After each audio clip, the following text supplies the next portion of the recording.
ఆదిలో వాక్కు ఉండెను, ఆ వాక్కు దేవుని యొద్ద ఉండెను, ఆ వాక్కు దేవుడై ఉండెను. ఆ వాక్కు శరీరధారి అయి మన మధ్య నివసించెను.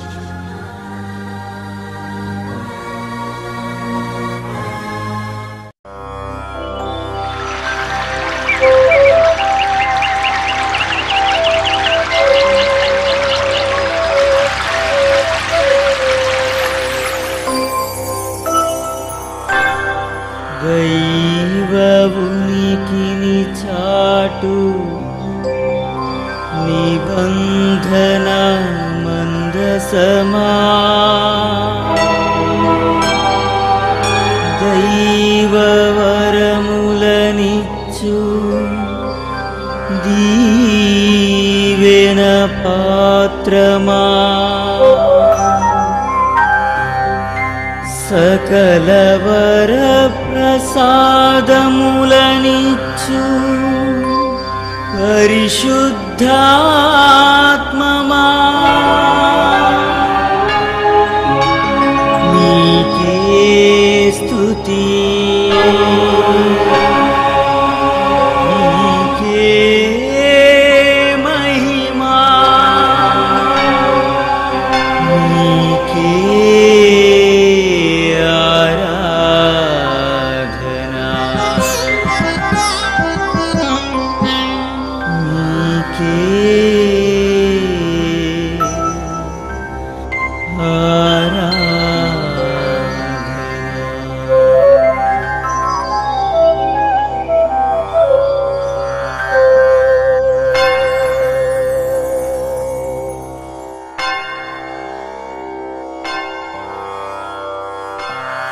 నిబంధన మందసమును ఈ ఆధ్యాత్మిక కార్యక్రమాన్ని వీక్షిస్తున్న మీ అందరికీ శుభాభివందనాలు.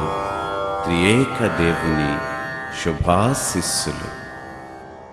ప్రభుని యందు ప్రియులకు సహోదరి సహోదరులారా, ఇప్పటి వరకు మనము ద్వితీయోపదేశ కాండము 5వ అధ్యాయము నుంచి ఆలకించాం. ప్రభు ఇచ్చినటువంటి 10 ఆజ్ఞలను ఏ విధముగా పాటించాలి అన్న వివరణను మనము తెలుసుకున్నాము. ఈ దినాన 7వ అధ్యాయాన్ని మనం ఆలకిద్దాం. 7వ అధ్యాయము 3వ వచనం నుండి, నీవు వారితో వియ్యమందకూడదు, వాని కుమారునికి నీ కుమార్తె నీయకూడదు, నీ కుమారునికి వాని కుమార్తెను పుచ్చుకొనకూడదు. ప్రియులారా, ప్రార్థించుకుందాం. కృపా సత్య సంపూర్ణులైన మా దేవ, మోయిసు ప్రవక్త 2వ పర్యాయము ఇశ్రాయేలు ప్రజలందరకు మీ యొక్క వాగ్దానాలను కట్టడలను ఎరుక చేస్తున్న సమయమున వాటిని ప్రకటించటానికి దేవా నా హృదయమును తాకండి, నా పెదవులను శుద్ధి చేయండి. ఆలకించుచున్న బిడ్డలను ఆశీర్వదించి నూరంతలుగా ఫలింపచేయండి. ఈ మనవులన్నింటినీ మా నాథుడైన యేసయ్య నామమున వేడుచున్నాము తండ్రి, ఆమేన్. ద్వితీయోపదేశ కాండము 7వ అధ్యాయము మనం ఆలకించినట్లయితే, మనము దేవుని యందు విశ్వాసము లేని వారి నుండి వియ్యమును గనక అందుకుంటే, అంటే మన బిడ్డలను వారికిచ్చినా వారి బిడ్డలను మన బిడ్డలకు చేసుకున్న కొంతకాలానికి వారి యొక్క ప్రభావము మన బిడ్డలపై పడి వారు పూజించేటటువంటి దేవతల వైపు మన మనసు మరలుతుందేమోనన్నటువంటి విధానాన్ని బట్టి ప్రభువు మోయిసు ప్రవక్త ద్వారా ఆనాటి ప్రజలను హెచ్చరిస్తున్నాడు. మీరు వియ్యమందుకునే సమయములో ఇజ్రాయేలు ప్రజలు కాని వారితో గనక మీరు వియ్యమందుకుంటే వారి వారి దేవతలను మీరు పూజించి దేవాది దేవుని విస్మరిస్తారేమో, జాగ్రత్త సుమా. అందుకే అంత స్థితికి వెళ్లకుండా ఆదిలోనే మనము దాన్ని త్రుంచి వేయాలి అంటే ఖచ్చితంగా ఈ వియ్యము అందుకునే దగ్గర, మన బిడ్డలకు వారిని చేసుకునే దగ్గర, వారి బిడ్డలకు మన బిడ్డలనిచ్చే దగ్గర జాగ్రత్త వహించండి, చేసుకోవద్దు అని ఒక కట్టడను 7వ అధ్యాయమందు మనకు ఎరుక చేస్తున్నారు. అదే విధముగా మనము గనక 8వ అధ్యాయాన్ని గనక గమనించినట్లయితే ఒక ముఖ్య ముఖ్యమైనటువంటి సమాచారాన్ని అందచేస్తున్నారు. ఇజ్రాయేలు ప్రజలందరూ కూడా వాగ్దాన భూమికి వెళ్ళిన తరువాత ఆ వాగ్దాన భూమిలో ఉన్న సిరులను, పంటలను, ఖనిజాలను అనుభవిస్తూ ఉన్న సమయమున దేవుని మరచిపోవద్దు. Don't be blinded with the riches of the land. ఆ భూమిలో పండినటువంటి పంటల యొక్క ప్రభావము చేత పంటలకు బానిసై వాటినే మీరు దేవుళ్ళుగా, దేవతలుగా భావించి నిజ దేవుని మీరు తిరస్కరిస్తారేమో జాగ్రత్త సుమా అంటూ హెచ్చరిక చేస్తున్నాడు 8వ అధ్యాయమందు. ప్రియులారా, ఇక్కడ మనం ఒక విషయాన్ని జ్ఞాపకం చేసుకుందాం. యేసు ప్రభు ఒకానొక సమయాన్ని ఒక మాట చెబుతున్నారండి. ఏ వ్యక్తి కూడా 2 యజమానులకు సేవ చేయలేడు. ఒకటి దైవము, రెండవది ద్రవ్యము. దైవము అంటే సర్వాన్ని సృష్టించినటువంటి దేవాది దేవుడు. ద్రవ్యము అంటే ఈ లోకములో మనకు ఉన్నటువంటి, కలిగినటువంటి లేక సంపాదించుకున్నటువంటి పాడి పంటలు కావచ్చు, ధన ధాన్యాలు కావచ్చు, సిరులు కావచ్చు, మరొకటి కావచ్చు. ఈ రెంటిని కూడా సేవించలేము. దేవుని యొక్క కృపను బట్టి భూమి ఫలాన్నిస్తుంది. దేవుని యొక్క కృపను బట్టి ఖనిజాలు లభిస్తాయి. దేవుని యొక్క కృపను బట్టి ప్రతిదీ జరుగుతుంది. అందుకే మనము పాడి పంటల విషయంలో కానీ, ధన ధాన్యాల విషయంలో కానీ, లేక సిరి సంపదల విషయాల్లో కానీ, లేక మరొక విషయంలో కానీ మనము మొట్టమొదటిగా ప్రాతినిధ్యం ఇవ్వవలసినటువంటిది సిరులకు కాకుండా సిరులను కలుగజేసిన ప్రభునకు అంటూ 8వ అధ్యాయమందు ఆయన మనకు ఎరుక చేస్తున్నారు. చాలా ముఖ్యమండి. ఈ రోజుల్లో ఒక నానుడు మనం వినిపిస్తూ ఉంటుంది, ఎంత సంపాదించావు? ప్రతి ఒక్కరూ అడిగేటటువంటి ప్రశ్న అండి. ప్రతి ఒక్కరూ కూడా వేసేటటువంటి ప్రశ్న, నీవెంత సంపాదించావు, నీకు ఎంత ఉంది? సంపాదించటం తప్పు కాదండి, వెనక కూడబెట్టుకోవడం తప్పు కాదు, రేపటి దినం గురించి ఆలోచించటం అంతకంటే తప్పు కాదు. కానీ దినదినము, అనుదినము, ప్రతిదినము కూడా ఆలోచనలు, క్రియలు అన్నీ కూడా ఎలా సంపాదించాలి, ఎంత సంపాదించాలి అన్న విధానము మీదే గనక ఉంటే బహుశా ప్రభు చెప్పిన మాట మనకు జ్ఞాపకం చేసుకోవాలి. ప్రపంచమునంతా జయించి నీ ఆత్మను కోల్పోతే నీకు మిగిలేది ఏంటి? అందుకే సిరి సంపదల విషయములో, ధనధాన్యాల విషయములో, లేక మరొక విషయములో జాగ్రత్త సుమా. మనకు సంపాదించుకున్నప్పుడు అంగీకరిద్దాం, ఇది ప్రభు కృపను బట్టి నేను సంపాదించుకున్నాను కాబట్టి దేవా నీకే స్తోత్రమయ్యా, నాకు ఇవి కలుగ చేసావు కాబట్టి నీకేం వందనాలయ్యా, నేను శ్రమించిన నా శ్రమను మీరు ఆశీర్వదించారు కాబట్టి మీకే స్తోత్రమయ్యా, నేను పొలములో ఎంతో శ్రమ పడ్డాను, ఆ శ్రమకు తగ్గ ఫలాన్ని వర్ష రూపంలో మీరు నాకు ఇచ్చారు కాబట్టి నాకు పంట పండింది కాబట్టి దేవా నీకే స్తోత్రమయ్యా అని చెప్పే మనస్తత్వాన్ని మనము కలిగి ఉండేలా ప్రార్థన చేసుకుందాం. ఇకపోతే ప్రియులారా, 9వ అధ్యాయాన్ని మనం ఆలకిద్దాం. ఈ 9వ అధ్యాయములో 18వ వచనాన్ని కాస్త ధ్యానం చేయటానికి మనం ప్రయత్నం చేద్దాం. ద్వితీయోపదేశ కాండము 9వ అధ్యాయము 18వ వచనము. మీరు యెహోవా దృష్టికి ఆ చెడు నడతన చేసిన మీ సమస్త పాపముల వలన ఆయనకు కోపము పుట్టింపగా చూచి మునుపటి వలె అన్నపానములు మాని 40 పగలు 40 రాత్రులు నేను యెహోవా సన్నిధిన సాగిలపడి తిని, ఏలయనగా మేము నశింప చేయవలెనని కోపపడిన యెహోవా కోపోద్రేకమును చూచి భయపడి తిని, ఆ కాలమందును యెహోవా నా మనవిని ఆలకించెను. ప్రియులారా, దైవజనుడు కానీ, పాస్టర్ గారు కానీ, ఫాదర్ గారు కానీ, లేక మరొకరు కానీ దేవునిచే ఎన్నుకోబడి ప్రత్యేకించబడిన జనాలను తనకు అప్పగించబడినప్పుడు అప్పగించబడిన ప్రజల నిమిత్తము ఎవరైతే ప్రార్థనలు మనస్స వాచ కర్మాన చేస్తారో వారి ప్రార్థన ఆలకించబడుతుంది అంటూ మోయిసు ప్రవక్త చెప్పక చెబుతున్నాడు అండి. ఆనాటి ప్రజలు దేవుని యొక్క కోపానికి బలి అయ్యే సమయమున మోయిసు ప్రవక్త ప్రజల నిమిత్తమై 40 దినాలు నిరాహారిగా ఆయన ఎదుట సాష్టాంగపడి ప్రార్థన చేశాడు. ప్రియులారా, తన ప్రజలు వినాశనం చెందటము తనకు ఇష్టము లేదు కాబట్టే వారి నిమిత్తమే తన శ్రమను ప్రక్కన పడేసి ప్రభు యొక్క కృపను బట్టి ఆయన వేడుకున్నాడండి. ప్రతి యాజకుడు, ప్రతి దైవజనుడు, ప్రతి ప్రవక్త, ప్రతి పాస్టర్ గారు కూడా తన ప్రజల నిమిత్తము ప్రభు సన్నిధిలో ఉపవాస ప్రార్థనలు గనక చేయగలిగితే ప్రియులారా, నేను ఖచ్చితంగా చెప్తున్నా, మీకు దేవుడు అప్పగించినటువంటి ఆ సంఘాలు అభివృద్ధి చెందుతాయి. దైవికంగా అవి అభివృద్ధి చెందుతాయి. అది మోయిసు ప్రవక్త చేశాడు. ఆ తర్వాత అనేక మంది అదే బాటల పయనం చేశారు. ఇదే విషయాన్ని మనకు 9వ అధ్యాయమందు మోయిసు ప్రవక్త తిరిగి చెబుతున్నారు. 10వ అధ్యాయాన్ని గనక మనము గమనించినట్లయితే ప్రియులారా, ఆరోను చనిపోయిన తరువాత యాజక విధిని నిర్వహించటానికి లేవీలను ఒక ప్రత్యేకమైనటువంటి తెగగా ప్రభు ఎన్నుకొని వారు దైవ మందస్సాన్ని మోయేసేటటువంటి ఒక గొప్ప పనిని వారికి ఇవ్వటం జరిగింది. మనము దేవుని యొక్క వాక్కు నుంచి ఆలకిద్దాము. 10వ అధ్యాయము 7వ వచనము.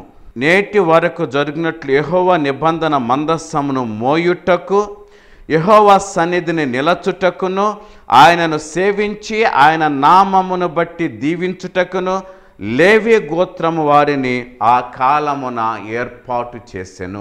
ప్రియులారా, ఎవరి పడితే వారు తమకు ఇష్టం వచ్చిన రీతిలో దైవ ఆరాధన క్రమాలను నిర్వహించేటటువంటి స్థితి కలిగి లేరు.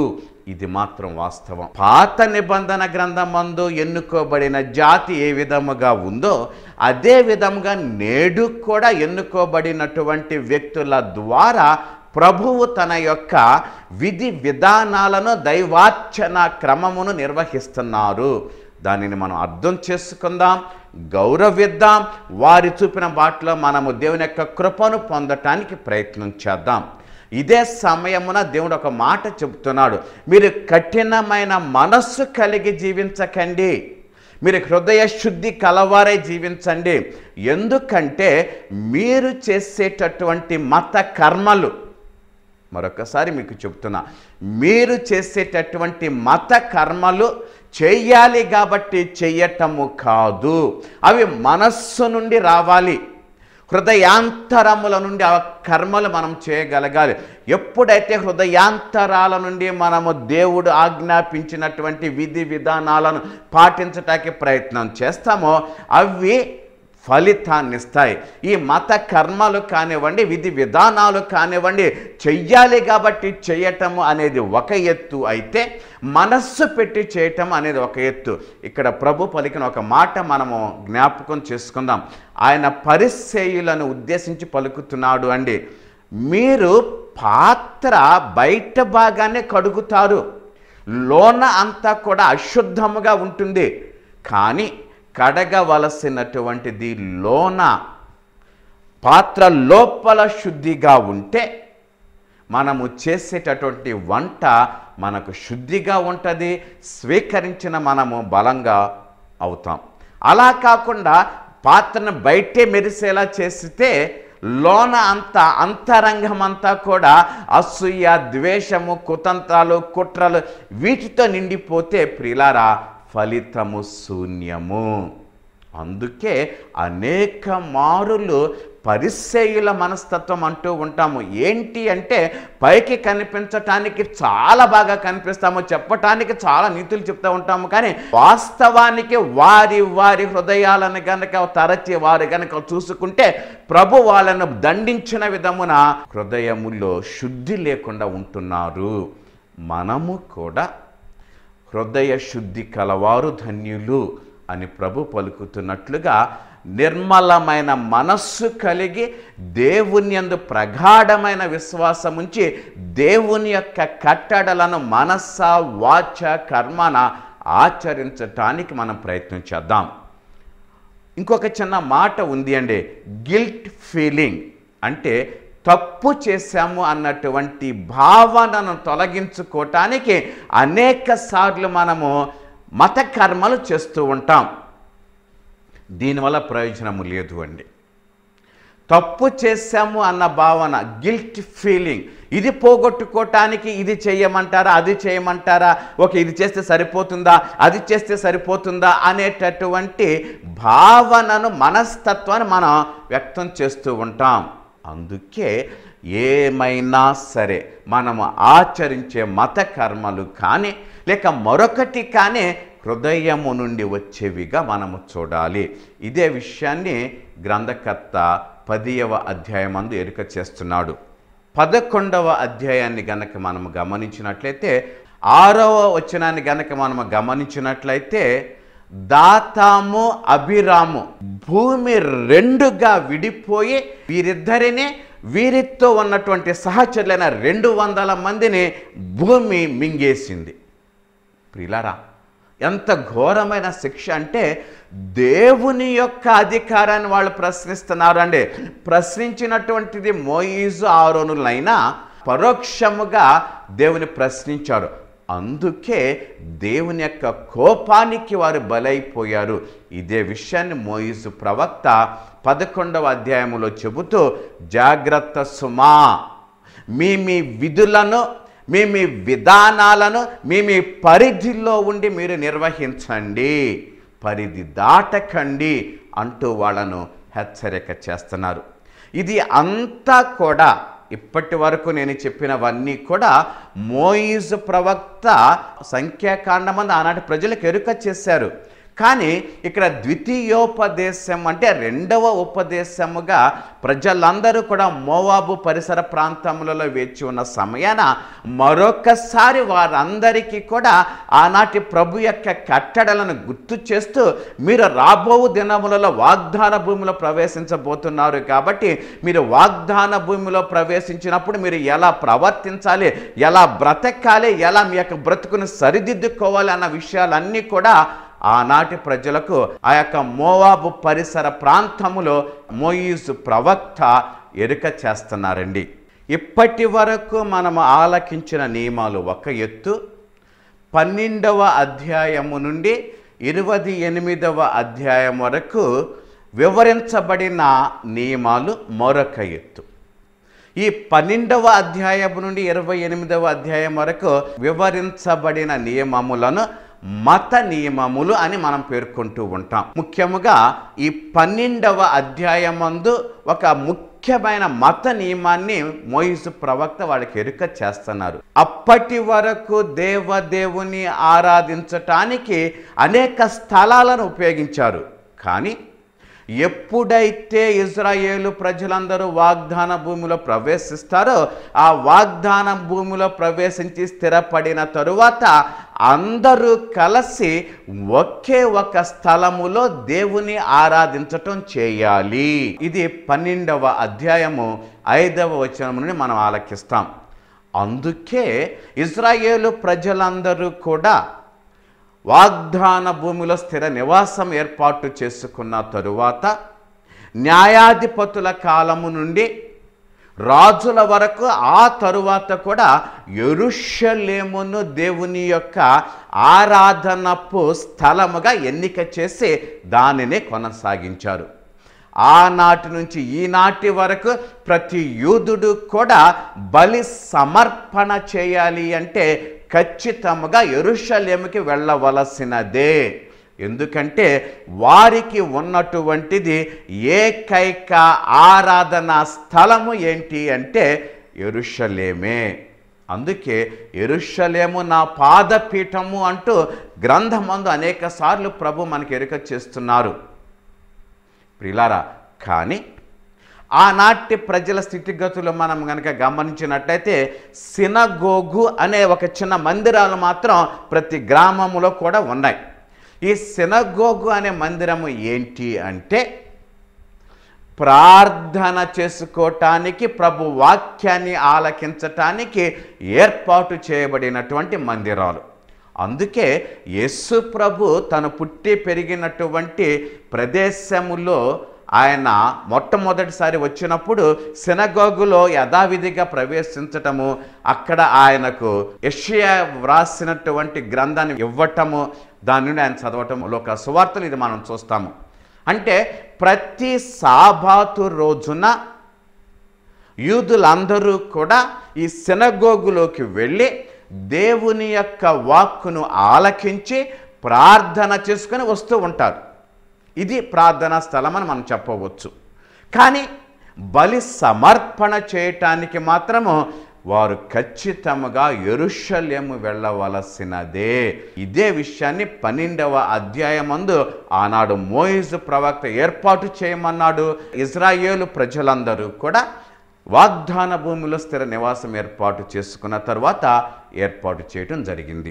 13వ అధ్యాయమందు విగ్రహారాధనను ప్రోత్సహించే వాళ్ళ గురించి హెచ్చరిక చేయబడిందండి. ప్రభు ఆజ్ఞ ప్రకారము అందరము కూడా విగ్రహారాధన చేయరాదు. కానీ మనిషి అనేక మారులు ఇతరుల యొక్క మాటలకు, ఆలోచనలకు ప్రభావితుడవుతూ ఉంటాడండి. ఇలా ప్రభావితము చేసే మనస్తత్వము కలిగి మనుషులను ప్రభావితము చేసే వారిని గురించి హెచ్చరిక చేయబడింది. ఎవరైనా సరే నిన్ను గనక తమ యొక్క భావాల చేత ప్రోత్సహించి ప్రభు యొక్క మార్గము నుండి మరొక మార్గానికి గనక పయనింప చేసినట్లయితే అటువంటి వారిని కఠినముగా శిక్షించండి, రాళ్లతో కొట్టి చంపండి, వేళ్లతో సహా వారిని పెరికివేయండి అంటూ చాలా కఠినముగా ప్రభు పలుకుతున్నారండి. ప్రియులారా, జాగ్రత్త. ఈనాడు ప్రపంచములో పిచ్చి పిచ్చి భావాలతో మనలను, మన బ్రతుకులను ప్రభావితం అనేక మంది చేస్తున్నారు. ఇది మాత్రం వాస్తవం.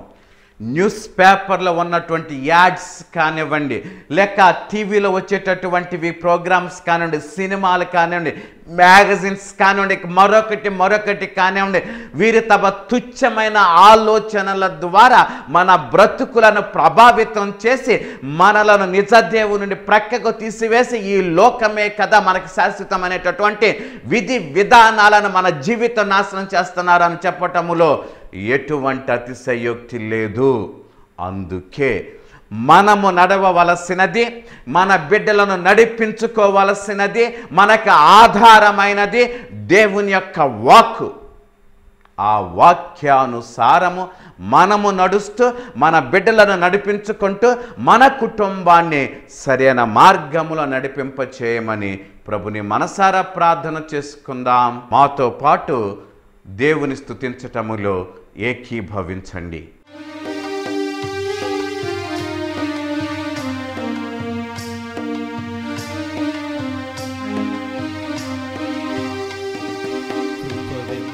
కృపతో నన్ను ప్రేమించిన నా యేసయ్యా, నన్ను ప్రేమించిన నా యేసయ్యా, కృప వెంబడి కృపతో నన్ను ప్రేమించిన నా యేసయ్యా, నన్ను ప్రేమించిన నా యేసయ్యా, నన్ను కరుణించిన నా యేసయ్యా, నన్ను కరుణించిన నా యేసయ్యా,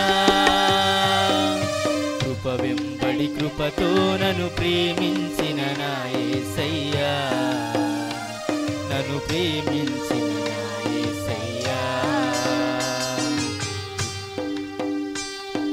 నా ఎడల నీకున్న తలంపులు బహు విస్తారంగానున్నవి నీలో దేవా, నా ఎడల నీకున్న తలంపులు బహు విస్తారముగా ఉన్నవి నీలో దేవా, అవి వర్ణింపలేను నా యేసయ్యా, అవి వివరింపలేను నా యేసయ్యా, అవి వర్ణింపలేను నా యేసయ్యా, అవి వివరింపలేను నా యేసయ్యా నా ఎడల నీకున్న వాంఛలన్నీయు నా ఎడల నీకున్న వాంఛలన్నీయు కృప వెంబడి కృపతో నన్ను ప్రేమించిన నా యేసయ్యా నన్ను ప్రేమించిన నా యేసయ్యా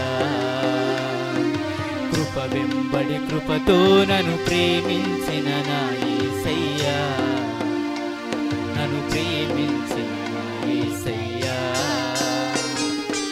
ఎన్నో దినములు నిన్ను నే విడచితిని ఎన్నో దినములు నిన్ను నే మరచితిని ఎన్నో దినములు నిన్ను నే విడచితిని ఎన్నో దినములు నిన్ను నే మరచితిని విడువని ఎడబాయని నా యేసయ్యా మరువక ప్రేమించిన నా యేసయ్యా విడువని ఎడబాయని నా యేసయ్యా మరువక ప్రేమించిన నా యేసయ్యా ఏమిచ్చి నీ రుణము తీర్చెదనయ్యా ఏమిచ్చి నీ రుణము తీర్చెదనయ్యా కృప వెంబడి కృపతో నన్ను ప్రేమించిన నా యేసయ్యా నన్ను ప్రేమించిన నా యేసయ్యా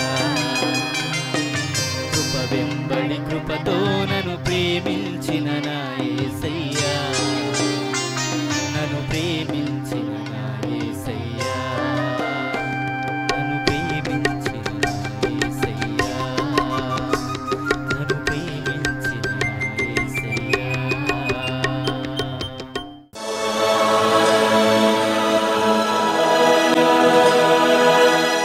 తలలు వంచండి, ప్రార్థన చేసుకుందాం. కృపా సత్య సంపూర్ణులైన మా దేవ, మొదటిసారి మోషే ప్రవక్త చెప్పినటువంటి సిద్ధాంతాలను కట్టడలను ద్వితీయోపదేశ కాండమను గ్రంథము ద్వారా రెండవ పర్యాయం ఇజ్రాయేలు ప్రజలందరికీ గుర్తు చేస్తూ మరొకసారి హెచ్చరిక చేసిన దానిని బట్టి మీకు వేలాది స్తోత్రాలు తండ్రి. మేము అనేక మారులు మీ యొక్క ఆజ్ఞలను ఆలకించి కూడా వాటిని విస్మరిస్తున్నాము, మరచిపోతున్నాము. దేవా, అలా మరువకుండా పదే పదే మీ ఆజ్ఞలను గుర్తు చేసుకుంటూ మీ యొక్క ధర్మశాస్త్రము ప్రకారము మీ చిత్తము ప్రకారము మా బ్రతుకులను ముందుకు నడిపించుకునేటటువంటి విధి విధానాలను మాకు గుర్తు చేయమని మా నాథుడు మీ ప్రియ కుమారుడైన యేసయ్య పవిత్ర నామమున వేడుచున్నాము తండ్రి. ఆమేన్. సర్వశక్తుడు దయామయుడైన పిత, పుత్ర, పవిత్రాత్మ సర్వదా మిమ్ము దీవించి మీ యొక్క జీవితములను ముందుకు నడిపించెదరుగాక. ఆమేన్. Thank you. God bless you.